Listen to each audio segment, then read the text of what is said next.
ಅಂತ ಹೇಳ್ತಾ ಇಂದಿನ ವಿಡಿಯೋದಲ್ಲಿ ನಾನು 8ನೇ ತರಗತಿ ಪ್ರಥಮ ಭಾಷೆ ಕನ್ನಡ ಪರಿಷ್ಕರಣೆಗೆ ಒಳಪಟ್ಟಿದ್ದಾವೆ 2024ರಲ್ಲಿ ಪಠ್ಯಪುಸ್ತಕಗಳು ಭಾಗ 1ರಲ್ಲಿರ್ತಕ್ಕಂಥ 2ನೇ ಗದ್ಯ ಪಾಠ ಸಾರ್ಥಕ ಬದುಕಿನ ಸಾಧಕ ಅಂತಕ್ಕಂಥ ಪಾಠದ ಅಭ್ಯಾಸ ಪ್ರಶ್ನೋತ್ತರಗಳನ್ನು ನೋಡೋಣ. ಆಲ್ರೆಡಿ ಫಸ್ಟ್ ಪಾರ್ಟ್ ಮಗ್ಗದ ಸಾಹೇಬ ಮತ್ತು ಕನ್ನಡಿಗರ ತಾಯಿ ಅಂತಕ್ಕಂಥ 2 ಪಾಠದ ವಿಡಿಯೋಗಳನ್ನು ನಾನು ಹಾಕಿದ್ದೀನಿ. ಸೊ ವಿಡಿಯೋದ ಡಿಸ್ಕ್ರಿಪ್ಷನ್ ಬಾಕ್ಸ್ನಲ್ಲಿ ಎಲ್ಲ ವಿಷಯಗಳ ಪ್ಲೇಲಿಸ್ಟ್ ಲಿಂಕನ್ನು ಸಹಿತ ಸಜೆಸ್ಟ್ ಮಾಡ್ತೀನಿ. ವಿಡಿಯೋನ ಲೈಕ್ ಶೇರ್ ಮತ್ತು ಸಬ್ಸ್ಕ್ರೈಬ್ ಮಾಡೋದನ್ನು ಮಾತ್ರ ಮರೆಯದಿರಿ ಅಂತ ಹೇಳ್ತಾ ಈ ವಿಡಿಯೋವನ್ನು ಪ್ರಾರಂಭಿಸ್ತೀನಿ. ಸೊ ನೋಡೋಣ, ಸಾರ್ಥಕ ಬದುಕಿನ ಸಾಧಕ ಅಂತಕ್ಕಂಥ ಗದ್ಯಪಾಠದ ಪ್ರಶ್ನೋತ್ತರಗಳು. ಈ ಪಾಠವನ್ನು ಬರೆದಿರ್ತಕ್ಕಂಥ ಲೇಖಕರು ಬಂದುಬಿಟ್ಟು ಶ್ರೀ NS ಲಕ್ಷ್ಮೀನಾರಾಯಣ ಭಟ್ಟರು ಅಂತಕ್ಕಂಥದ್ದು ಉತ್ತರ ಬರ್ತದೆ. ಸೊ ಫಸ್ಟಿಗೆ ಅವ್ರದ್ದು ಕೃತಿಕಾರರ ಪರಿಚಯವನ್ನು ನೋಡ್ಕೊಂಡು ಬರೋಣ. ಶ್ರೀ NS ಲಕ್ಷ್ಮೀನಾರಾಯಣ ಭಟ್ಟರು ಕ್ರಿಸ್ತಶಕ 1936ರಲ್ಲಿ ಶಿವಮೊಗ್ಗದಲ್ಲಿ ಜನಿಸಿದರು. ಓಕೆ, ವೃತ್ತ, ಚಿತ್ರಕೂಟ, ಸುಳಿ ಅಂತಕ್ಕಂಥ ಕವನ ಸಂಕಲನಗಳನ್ನು ಬರೆದಿದ್ದಾರೆ. ದೀಪಿಕಾ, ಭಾವಸಂಗಮ, ಬಂದೇ ಬರತಾವ ಕಾಲ, ಬಾರೋ ವಸಂತ, ಅಭಿನಂದನ, ಭಾವೋತ್ಸವ, ಪ್ರೇಮಧಾರೆ ಅಂತಕ್ಕಂಥ ಧ್ವನಿ ಸುರುಳಿ, ಕಿನ್ನರಿ, ನಂದನ, ನವಿಲುಗರಿ, ಕಿಶೋರಿ ಅಂತಕ್ಕಂಥ ಮಕ್ಕಳ ಧ್ವನಿ ಸುರುಳಿಗಳನ್ನು ಬರೆದಿದ್ದಾರೆ. ಓಕೆನಾ. ಸೊ ಇವರು 2000ರಲ್ಲಿ ಅಮೇರಿಕಾದ ಹೂಸ್ಟನ್ನಲ್ಲಿ ನಡೆದ ಪ್ರಥಮ ಅಮೇರಿಕ ವಿಶ್ವ ಕನ್ನಡ ಸಮ್ಮೇಳನದ ಕವಿಗೋಷ್ಠಿಯ ಅಧ್ಯಕ್ಷರಾಗಿದ್ದರು. ರಾಜ್ಯ ಸಾಹಿತ್ಯ ಅಕಾಡೆಮಿ ಪ್ರಶಸ್ತಿ, ಶಿವರಾಮ ಕಾರಂತ ಪ್ರಶಸ್ತಿ ಹಾಗೂ ಕನ್ನಡ ರಾಜ್ಯೋತ್ಸವ ಪ್ರಶಸ್ತಿ, ಮಾಸ್ತಿ ಪ್ರಶಸ್ತಿ, ಅಳ್ವಾಸ್ ನುಡಿಸುರಿ ಪ್ರಶಸ್ತಿ, ಆರ್ಯಭಟ ಪ್ರಶಸ್ತಿ ಸಹಿತ ಇವರಿಗೆ ಸಿಕ್ಕಿದೆ. ಪ್ರಸ್ತುತ ಸಾರ್ಥಕ ಬದುಕಿನ ಸಾಧಕ ಅಂತಕ್ಕಂಥ ಲೇಖನವನ್ನು ಶ್ರೀ NS ಲಕ್ಷ್ಮೀನಾರಾಯಣ ಭಟ್ಟ ಅವರು ಸಂಪಾದಿಸಿರುವ ಸಾಹಿತ್ಯ ರತ್ನ ಸಂಪುಟ ಕೃತಿಯಿಂದ ಆರಿಸಲಾಗಿದೆ ಅನ್ನೋ ಗೊತ್ತು ಇರಲಿ. ಅಭ್ಯಾಸ. ಮುಖ್ಯ ಪ್ರಶ್ನೆ ಕೊಟ್ಟಿರೋ ಪ್ರಶ್ನೆಗಳಿಗೆ ಒಂದು ವಾಕ್ಯದಲ್ಲಿ ಉತ್ತರಿಸಿರಿ. ಮೊದಲ ಪ್ರಶ್ನೆ, DVG ಅವರ ಹುಟ್ಟೂರು ಯಾವುದು? ಉತ್ತರ, DVG ಅವರ ಹುಟ್ಟೂರು ಕೋಲಾರ ಜಿಲ್ಲೆಗೆ ಸೇರಿದ ಮುಳಬಾಗಿಲು ಅನ್ನೋದು ಇತ್ತು. ಪ್ರಶ್ನೆ 2, DVG ಅವರ ಮನಸ್ಸಿನ ಮೇಲೆ ಪ್ರಭಾವ ಬೀರಿದವರು ಯಾರು? ಉತ್ತರ, DVG ಅವರ ಮನಸ್ಸಿನ ಮೇಲೆ ಪ್ರಭಾವ ಬೀರಿದವರು ಅವರ ಅಜ್ಜಿ, ಎಂದರೆ ತಾಯಿಯ ತಾಯಿ ಸಾಕಮ್ಮ ಹಾಗೂ ಸೋದರ ಮಾವ ತಿಮ್ಮಪ್ಪ. ಪ್ರಶ್ನೆ 3, DVG ಅವರನ್ನು ವಿದ್ಯಾಭ್ಯಾಸಕ್ಕಾಗಿ ಬೆಂಗಳೂರಿಗೆ ಕಳುಹಿಸಿದವರು ಯಾರು? ಉತ್ತರ, DVG ಅವರನ್ನು ವಿದ್ಯಾಭ್ಯಾಸಕ್ಕಾಗಿ ಬೆಂಗಳೂರಿಗೆ ಕಳುಹಿಸಿದವರು ಅವರ ಹೆಸರಿನಲ್ಲಿ ಬಂಡಿ ಹೊಡೆಯುತ್ತಿದ್ದ ಬಡವನಾದ ಪ್ರಾಮಾಣಿಕ ವ್ಯಕ್ತಿಯಾದ ರಸೂಲ್ ಖಾನ್ ಅವರು. ಪ್ರಶ್ನೆ 4, ವಿಶ್ವೇಶ್ವರಯ್ಯ ಅವರು ಮೈಸೂರು ಸರ್ಕಾರದಲ್ಲಿ ಅಲಂಕರಿಸಿದ ಹುದ್ದೆ ಯಾವುದು ಅಂತ ಕೇಳಿದ್ದಾರೆ. ಸೊ ವಿಶ್ವೇಶ್ವರಯ್ಯ ಅವರು ಮೈಸೂರು ಸರ್ಕಾರದಲ್ಲಿ ದಿವಾನ ಹುದ್ದೆಯನ್ನು ಅಲಂಕರಿಸಿರ್ತಕ್ಕಂಥ ವ್ಯಕ್ತಿ. ಪ್ರಶ್ನೆ 5, DVG ಅವರು ಸ್ಥಾಪಿಸಿದ ಸಂಸ್ಥೆ ಯಾವುದು? ಸೊ DVG ಅವರು ಸ್ಥಾಪಿಸಿದ ಸಂಸ್ಥೆ ಗೋಖಲೆ ಸಾರ್ವಜನಿಕ ಸಂಸ್ಥೆ ಅನ್ನೋದು ಉತ್ತರ. ಮುಂದಿನ ಪ್ರಶ್ನೆಗಳನ್ನು 2-3 ವಾಕ್ಯಗಳಲ್ಲಿ ಉತ್ತರಗಳನ್ನು ಬರೀಬೇಕು. ಆ ವಿಭಾಗದ ಪ್ರಶ್ನೆ ಇದ್ದಾವೆ. ಮೊದಲ ಪ್ರಶ್ನೆ, ರಸೂಲ್ ಖಾನ್ ಅವರು DVG ಅವರ ವಿದ್ಯಾಭ್ಯಾಸಕ್ಕಾಗಿ ಮಾಡಿದ ಸಹಾಯವೇನು ಅಂತ ಕೇಳಿದರು. ಸೊ ಮುಂದಿನ ಓದಿಗೆ ಬೇರೆ ಊರಿಗೆ ಹೋಗಲು DVG ಅವರಿಗೆ ಹಣದ ಅನುಕೂಲವಿರಲಿಲ್ಲ. ಆಗ ಅವರ ಸಹಾಯಕ್ಕೆ ಬಂದವನು ಊರಿನಲ್ಲಿ ಬಂಡಿ ಹೊಡೆಯುತ್ತಿದ್ದ ಬಡವನಾದ ಪ್ರಾಮಾಣಿಕ ವ್ಯಕ್ತಿ ರಸೂಲ್ ಖಾನ್. ಅವನು DVG ಅವರನ್ನು ತನ್ನ ಬಂಡಿಯಲ್ಲಿ ಕೂರಿಸಿಕೊಂಡು ಬೌರಿಂಗ್ ಪೇಟೆಗೆ ಕರೆದುಕೊಂಡು ಹೋಗಿ ಬೆಂಗಳೂರಿನ ರೈಲಿನಲ್ಲಿ ಕೂರಿಸಿ ಟಿಕೆಟ್ ಕೊಡಿಸಿ ₹1 ಕೈ ಖರ್ಚಿಗೆ ಕೊಟ್ಟು ವಿದ್ಯಾಭ್ಯಾಸಕ್ಕಾಗಿ ಕಳುಹಿಸಿ ಕೊಟ್ಟರು ಅಂತಕ್ಕದ್ದನ್ನು ಬರೆದ್ರೆ ಸಾಕು. ಪ್ರಶ್ನೆ 2, ವಿಶ್ವೇಶ್ವರಯ್ಯ ಅವರು ತಮ್ಮ ಕಾರ್ಯದರ್ಶಿಗೆ ಏನು ಹೇಳಿದರು? ಉತ್ತರ, DVG ಅವರು ವಿಶ್ವೇಶ್ವರಯ್ಯ ಅವರನ್ನು ಕುರಿತು ವರದಿ ಮಾಡೋದು ಪತ್ರಕರ್ತನ ಕರ್ತವ್ಯ. ಅದಕ್ಕೆ ಖರ್ಚಾದರೆ ಪತ್ರಿಕೆ ಕೊಡಬೇಕು, ಸರ್ಕಾರವಲ್ಲ. ನನಗೆ ಈ ಹಣ ಖಂಡಿತ ಬೇಡವೇ ಬೇಡ ಎಂದು ಹೇಳಿದಾಗ ವಿಶ್ವೇಶ್ವರಯ್ಯ ಅವರು ತಮ್ಮ ಕಾರ್ಯದರ್ಶಿಗೆ ಈ ಮನುಷ್ಯನ ರೀತಿಯೇ ಬೇರೆ, ಇವರಿಗೆ ನಾವು ಹಣ ಕೊಡಲು ಬರುವುದಿಲ್ಲ, ಅದನ್ನು ಹಿಂದಕ್ಕೆ ತೆಗೆದುಕೊಂಡು ಬಿಡಿ ಎಂದು ಹೇಳಿದರು ಅಂತ ಬರೆದ್ರೆ ಸಾಕು. ಮುಂದಿನ ಪ್ರಶ್ನೆ, DVG ಅವರು ಏಕೆ ಸಂಭಾವನೆಯನ್ನು ಪಡೆಯಲಿಲ್ಲ ಅಂತ ಕೇಳಿದರು.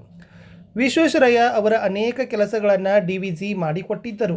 ಅದಕ್ಕಾಗಿ ಅವರು ಸಂಭಾವನೆ ಕೊಡಲು ಹೋದಾಗ DVG ಒಪ್ಪಲಿಲ್ಲ.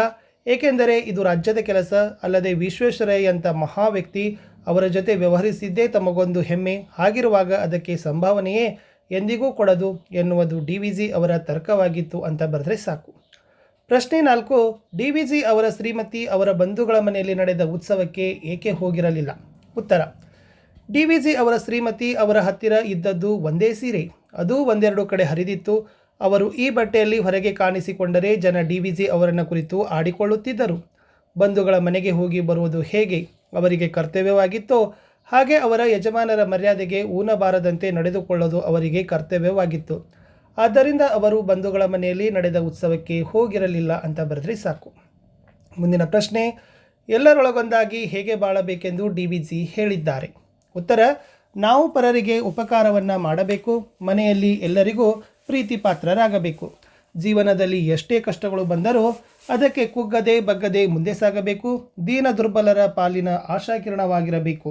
4 ಜನರಿಗೆ ಒಳಿತಾಗುವಂತೆ ಬದುಕಿ ಬಾಳಬೇಕು ಎಂದು DVG ಹೇಳಿದ್ದಾರೆ ಅಂತಕ್ಕಂಥ ಪ್ರಶ್ನೆ ಉತ್ತರ ಆಗಿತ್ತು ಅಂತಕ್ಕಂಥದ್ದು ಇತ್ತು.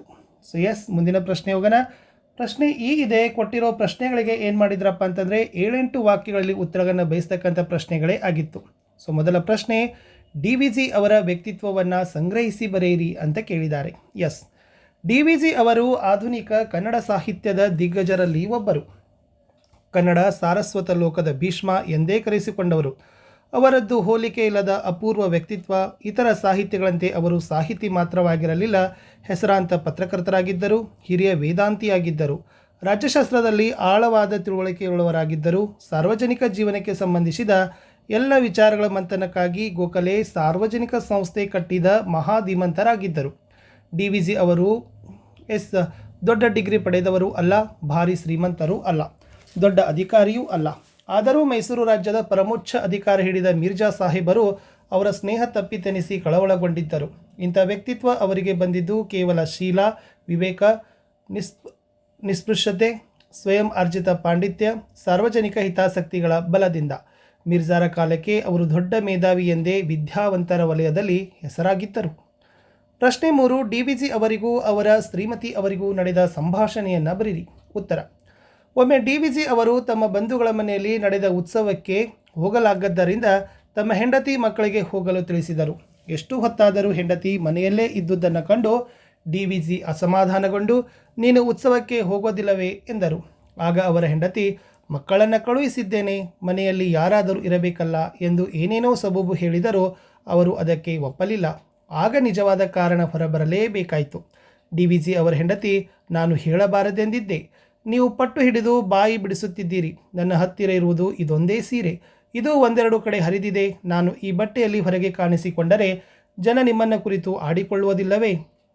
ಬಂಧುಗಳ ಮನೆಗೆ ಹೋಗಿ ಬರುವುದು ಹೇಗೆ ನನಗೆ ಕರ್ತವ್ಯವೋ ಹಾಗೆ ನಿಮ್ಮ ಮರ್ಯಾದೆಗೆ ಊನಬಾರದಂತೆ ನಡೆದುಕೊಳ್ಳುವುದು ನನಗೆ ಕರ್ತವ್ಯ ಅಲ್ಲವೇ ಎಂದು ಬಂಧುಗಳ ಮನೆಗೆ ಹೋಗೋದಕ್ಕೆ ಕಾರಣ ತಿಳಿಸಿದರು ಅಂತ ಬರೆದ್ರೆ ಸಾಕು. ಮುಂದಿನ ಭಾಗ ಸಂದರ್ಭ ಸಹಿತ ಸ್ವಾರಸ್ಯವನ್ನು ಬರಿಬೇಕು. ಫಸ್ಟ್ ಸೆಂಟೆನ್ಸ್ ಇತ್ತು, ಏನು ಬಂದಿರಿ ಗುಂಡಪ್ಪ ಅಂತ ಕೇಳಿದ್ದಾರೆ. ಫಸ್ಟ್ ಆಯ್ಕೆ ಬರೀಬೇಕು. ಈ ವಾಕ್ಯವನ್ನು ಶ್ರೀ NS ಲಕ್ಷ್ಮೀನಾರಾಯಣ ಭಟ್ಟ ಅವರು ಸಂಪಾದಿಸಿರುವ ಸಾಹಿತ್ಯ ರತ್ನ ಸಂಪುಟ ಎಂಬ ಕೃತಿಯಿಂದ ಆಯ್ದ ಸಾರ್ಥಕ ಬದುಕಿನ ಸಾಧಕ ಎಂಬ ವ್ಯಕ್ತಿಚಿತ್ರದಿಂದ ಆರಿಸಲಾಗಿದೆ. ಸಂದರ್ಭ, ವಿಶ್ವೇಶ್ವರಯ್ಯನವರು ತಾವು ದಿವಾನರಾಗಿದ್ದ ಕಾಲದಲ್ಲಿ ನಡೆದ ದಸರಾ ಉತ್ಸವದ ವಿಶೇಷ ವರದಿಯನ್ನು ಬರೆದ ಪತ್ರಕರ್ತರಿಗೆಲ್ಲ ಸರ್ಕಾರದಿಂದ ದೊಡ್ಡ ಮೊತ್ತದ ಸಂಭಾವನೆ ಕಳುಹಿಸಿಕೊಟ್ಟಿದ್ದರು. ಆಗ ಯುವ ಪತ್ರಕರ್ತರಾಗಿದ್ದ DVG ತಮಗೆ ಬಂದಿದ್ದ ಹಣದ ಸಹಿತ ದಿವಾನರಲ್ಲಿಗೆ ಬಂದ ಸಂದರ್ಭದಲ್ಲಿ ಅವರನ್ನು ಹೀಗೆ ಪ್ರಶ್ನಿಸಿದರು. ಸ್ವಾರಸ್ಯ, ದಿವಾನ್ ವಿಶ್ವೇಶ್ವರಯ್ಯನವರು ಮತ್ತು DVG ಅವರ ನಡುವಿನ ಆತ್ಮೀಯ ಸಂಬಂಧ ದಿವಾನರ ಈ ಮಾತುಗಳಲ್ಲಿ ಬಹು ಸ್ವಾರಸ್ಯಪೂರ್ಣವಾಗಿ ಅಭಿವ್ಯಕ್ತಗೊಂಡಿದೆ. ಮುಂದಿನ ವಾಕ್ಯ, ನೀವು ಉತ್ಸವಕ್ಕೆ ಹೋಗುವುದಿಲ್ಲವೇ? ಆಯ್ಕೆ, ಈ ವಾಕ್ಯವನ್ನು ಶ್ರೀ NS ಲಕ್ಷ್ಮೀನಾರಾಯಣ ಭಟ್ಟ ಅವರು ಸಂಪಾದಿಸಿರುವ ಸಾಹಿತ್ಯ ರತ್ನ ಸಂಪುಟ ಎಂಬ ಕೃತಿಯಿಂದ ಆಯ್ದ ಸಾರ್ಥಕ ಬದುಕಿನ ಸಾಧಕ ಎಂಬ ವ್ಯಕ್ತಿಚಿತ್ರದಿಂದ ಆರಿಸಲಾಗಿದೆ.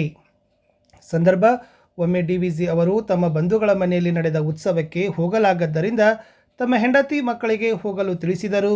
ಎಷ್ಟು ಹೊತ್ತಾದರೂ ಉತ್ಸವಕ್ಕೆ ಹೋಗದೆ ಹೆಂಡತಿ ಮನೆಯಲ್ಲೇ ಇದ್ದುದನ್ನು ಕಂಡು DVG ಅವರು ಅಸಮಾಧಾನಗೊಂಡು ಈ ರೀತಿ ಹೆಂಡತಿಯನ್ನು ಪ್ರಶ್ನೆ ಮಾಡ್ತಾರೆ. ಸ್ವಾರಸ್ಯ, ತಾನು ಹೋಗು ಎಂದು ಹೇಳಿದರೂ ಉತ್ಸವಕ್ಕೆ ಹೋಗದೇ ಇರುವುದಕ್ಕೆ ಕಾರಣ ತಿಳಿಯಬೇಕೆಂಬ DVG ಅವರ ಕುತೂಹಲ ಈ ಮಾತಿನಲ್ಲಿ ಬಹು ಸ್ವಾರಸ್ಯಪೂರ್ಣವಾಗಿ ಅಭಿವ್ಯಕ್ತಗೊಂಡಿದೆ. ಮುಂದಿನ ವಾಕ್ಯ, ನನ್ನ ಹತ್ತಿರ ಇರುವುದು ಇದೊಂದೇ ಸೀರೆ.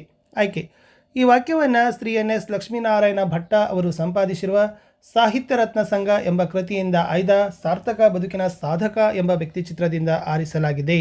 ಸಂದರ್ಭ, ತಾನು ಹೋಗು ಎಂದು ಹೇಳಿದರೂ ಬಂಧುಗಳ ಮನೆಯ ಉತ್ಸವಕ್ಕೆ ಹೋಗದೇ ಇರುವುದಕ್ಕೆ ಕಾರಣ ತಿಳಿಯಬೇಕೆಂದು DVG ಅವರು ತಮ್ಮ ಹೆಂಡತಿಯನ್ನು ಒತ್ತಾಯಪಡಿಸಿದ ಸಂದರ್ಭದಲ್ಲಿ ಅವರ ಹೆಂಡತಿ ಈ ಮಾತನ್ನು DVG ಅವರಿಗೆ ಹೇಳ್ತಾರೆ. ಸ್ವಾರಸ್ಯ, ದೊಡ್ಡ ವಿದ್ವಾಂಸರಾದ DVG ಅವರ ಮನೆಯ ಆರ್ಥಿಕ ಪರಿಸ್ಥಿತಿಯನ್ನು ಈ ಮಾತು ಬಹು ಸ್ವಾರಸ್ಯಪೂರ್ಣವಾಗಿ ವಿವರಿಸುತ್ತದೆ ಅಂತಕ್ಕದ್ದನ್ನು ನೀವೇನು ಮಾಡಬೇಕು, ಬರೀಬೇಕಿತ್ತು. ಮುಂದಿನ ವಾಕ್ಯ, ಹೋಲಿ ನಿನ್ನ ತುಟಿಗಳನ್ನು ಮಂಕುತಿಮ್ಮ ಅಂತ ಕೇಳಿದ್ದಾರೆ. ಆಯ್ಕೆ, ಈ ವಾಕ್ಯವನ್ನು ಶ್ರೀ NS ಲಕ್ಷ್ಮೀನಾರಾಯಣ ಭಟ್ಟ ಅವರು ಸಂಪಾದಿಸಿರುವ ಸಾಹಿತ್ಯ ರತ್ನ ಸಂಘಟ ಎಂಬ ಕೃತಿಯಿಂದ ಆಯ್ದ ಸಾರ್ಥಕ ಬದುಕಿನ ಸಾಧಕ ಎಂಬ ವ್ಯಕ್ತಿಚಿತ್ರದಿಂದ ಆರಿಸಲಾಗಿದೆ. ಸಂದರ್ಭ, ಲೇಖಕರು ಡಿವಿಜಿ ಅವರು ಬರೆದಿರುವ ಮಂಕುತಿಮ್ಮನ ಕಗ್ಗ ಕೃತಿಯಿಂದ ಅವರ ವ್ಯಕ್ತಿತ್ವವನ್ನು ಬಹು ಸೊಗಸಾಗಿ ವರ್ಣಿಸುವ ಸಾಲುಗಳನ್ನು ಉದಾಹರಿಸುವ ಸಂದರ್ಭದಲ್ಲಿ ಈ ಮಾತು ಬಂದಿದೆ.